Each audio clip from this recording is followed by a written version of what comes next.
Hi there and welcome back to my channel. In this video I want to show you this wicked little game called Guns and Treasure.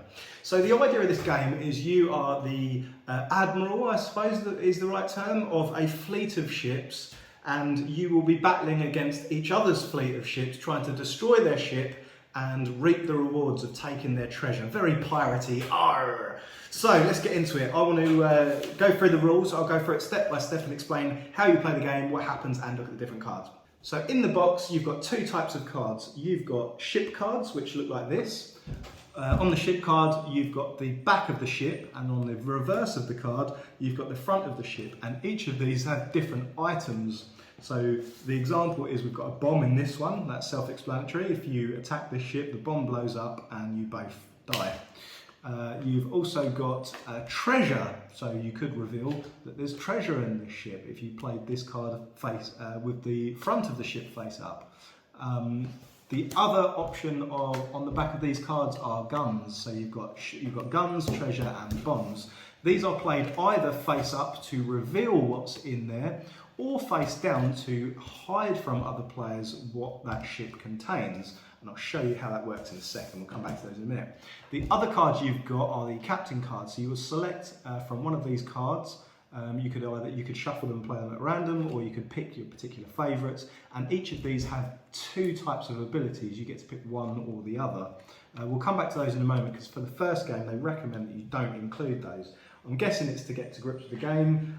We've had tons of fun playing without those, and we've played it mainly without them actually, just because it's so easy and quick and fun, but we'll come to those in a minute. So, as I've explained, we've got these ship cards, we've got the front and the back.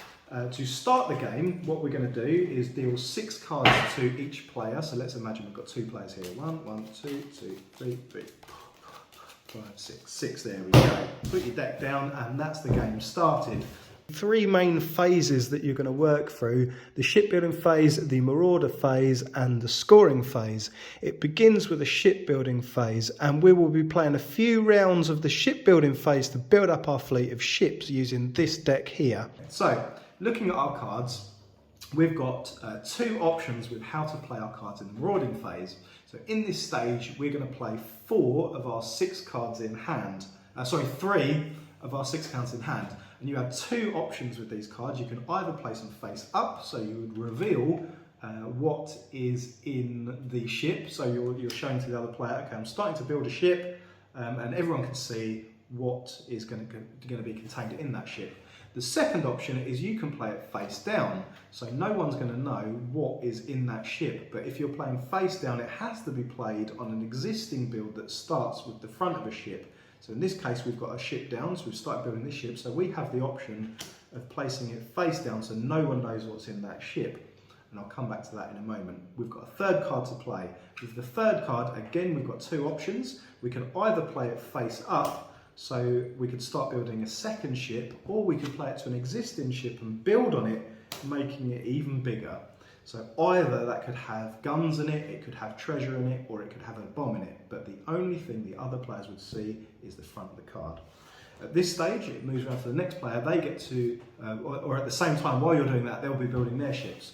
Once you've done that once, we're going to be drawing again. So we'll draw 3 more cards, 1, 2, 3, and the other player will do the same.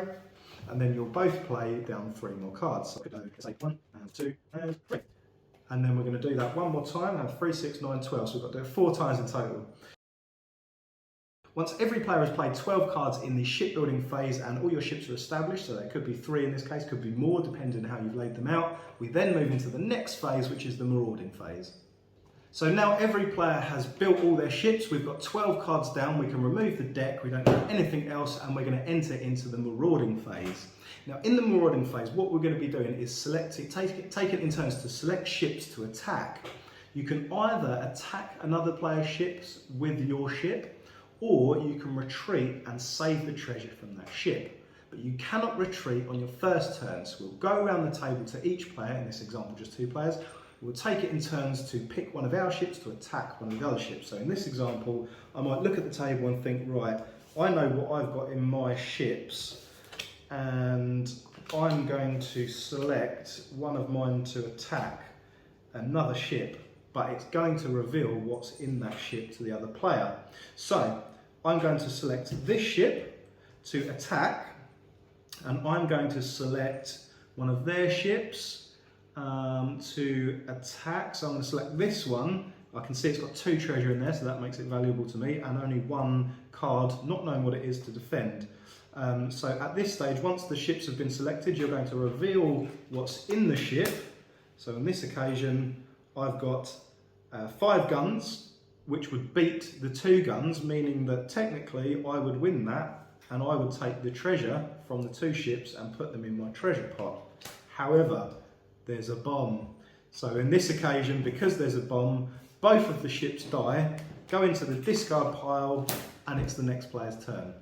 So once we go around to this player is going to select one of their ships to attack, so this 5 gun to attack, and he's seen the treasure. He wants the treasure, so he's going to attack this ship. So at this stage we're going to turn these over, and we can see that in this ship there's a lot of guns. So whilst the treasure looks very appealing, he's been snared by the temptation and has blown up his ship. So his ship goes in the discard pile, and we remain with this ship in play.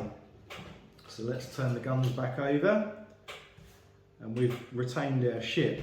So now it's our turn to attack. Now obviously we've already revealed what's in this one, so we may want to attack with that same one again, or we could attack with this one, revealing what's in here, or we may want to keep it secret. So these are some of the decisions of the strategy, and this is what makes it particularly fun. So what I'm going to do on this occasion is I'm going to attack with this ship, because it's already been revealed, and I'm going to withhold this information. I'm going to attack one that has the most treasure in this case. So we've got this one here, they're revealing, and we can see that there's lots of treasure to take. We're going to beat that ship because we can see we've got lots of guns and they've only got 3 guns. So we've beaten that ship. We're going to take that treasure for our treasure pot.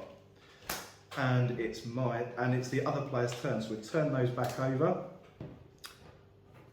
and it's the other player's turn to select. So on this occasion, you may want to retreat. They can see we've got loads of guns. So retreating with this ship means that gun card goes into the discard pile, the treasure goes into their treasure pot, and they've retained that treasure. Now it's my turn. I know that I've got lots of guns, so I'm going to attack the ship with only 2 cards. So I'm going to attack this one. It's only got guns, so that goes in the discard pile. That's blown up, and by this point we've only got one half of the ship. I don't know how we ended up with half the ship. Discard part must have been blown up. So at this point there's the scoring phase, so any ships that are left in can be revealed. So we've got lots of treasure in that one, lots of guns in that one, and lots of treasure in that one. So we can look at what treasure we have won with. So looking at this, we've got lots and lots and lots of treasure, so that's clearly a win against this one here. And that's pretty much the game. The most fun thing about it is you can build your ship in any way possible. So one example of how this was really fun is one guy I played with. He built a ship that was huge, and it made it really intimidating because it was just card after card after card. As a bit of fun, ended up building it round like this, and just made it absolutely intimidating.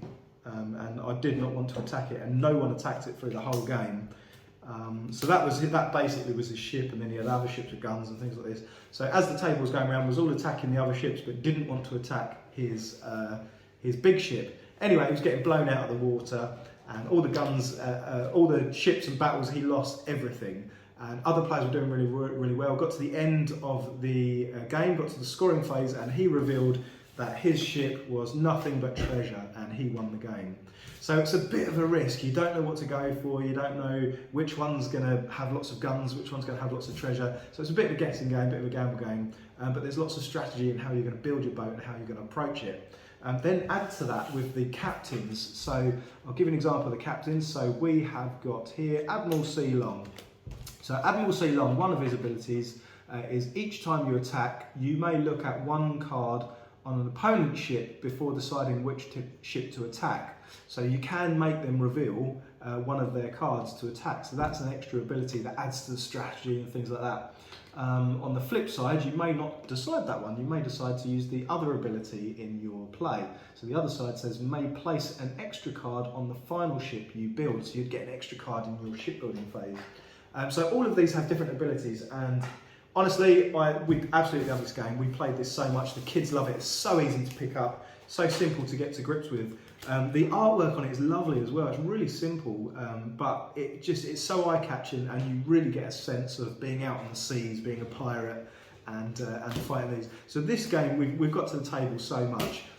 We played quite a few times when we was away on holiday, so we took it when we went down to the surfing holiday, played it in the caravan. You don't need a lot of space, although there's quite a few cards that goes down, so you do need a fair bit, I suppose. But it's really easy to pick up and just throw on the table. Kids of all ages can play it as well. We're looking at this box, where was it? It says ages 8+. I would say that's pretty accurate. They're pretty much the ages we've played with. I'm trying to think if we've played with any younger. We're probably going to try it with younger because it is so simple to pick up. But I'd highly recommend it. If there's any questions you've got, check in the description below where you can get it, where you can follow their pages to get this game. And it's just such good value for money. I'd highly recommend it. Perfect for Christmas. So I hope you enjoyed this video, and I will see you next week for another episode of Elliot Recommends with a new game.